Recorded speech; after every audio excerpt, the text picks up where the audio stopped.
जब किसी समुदाय से जुड़ा अधिकार एक झटके में बदल दिया जाए तो सवाल सिर्फ एक फैसले का नहीं रह जाता है, बल्कि उस सोच का होता है जो उस फैसले के पीछे काम कर रही है। सवाल यह है कि क्या यह सिर्फ नीति में बदलाव है या फिर अधिकारों की नई परिभाषा लिखी जा रही है। और जब इस फैसले पर सीधे हाई कोर्ट सवाल खड़ा कर दे तो मामला और भी गंभीर हो जाता है, क्योंकि अब यह सिर्फ राजनीति नहीं बल्कि संविधान और बराबरी के हक की बहस बन चुकी है। तो बहस क्या है, चलिए जानते हैं। नमस्कार, द हिंदी टॉप देख रहे हैं यहाँ पर, मैं हूं आपके साथ जानिसार खान। दरअसल बॉम्बे हाई कोर्ट ने महाराष्ट्र सरकार को एक अहम नोटिस जारी किया है। आपको बता दें कि यह नोटिस उस फैसले को लेकर के दिया गया है जिसमें मुस्लिम समुदाय को शिक्षा और सरकारी नौकरियों में मिलने वाला 5% आरक्षण खत्म कर दिया गया था।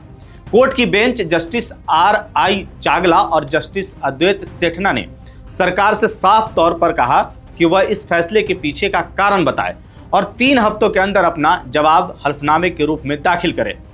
आपको बताएं कि दरअसल यह पूरा विवाद 17 फरवरी को जारी एक सरकारी प्रस्ताव के बाद शुरू हुआ।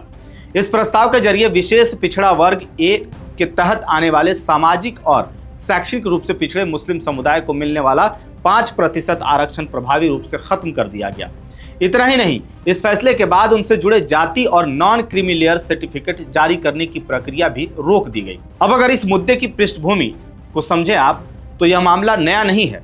इसकी दरअसल में शुरुआत साल 2014 में हुई थी, जब उस समय की कांग्रेस NCP सरकार ने मराठा और मुस्लिम दोनों समुदायों के लिए आरक्षण की घोषणा की थी।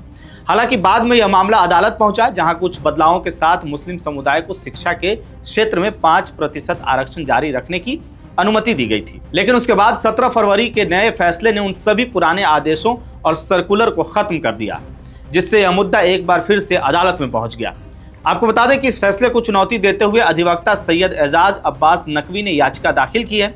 याचिका में कहा गया है कि सरकार का यह कदम न सिर्फ असंवैधानिक है बल्कि अल्पसंख्यक समुदाय के अधिकारों के खिलाफ भी है। यहाँ तक कि इसे भेदभावपूर्ण बताते हुए यह सवाल उठाया गया कि आरक्षण आखिर खत्म करने के पीछे सरकार के पास क्या ठोस वजह है।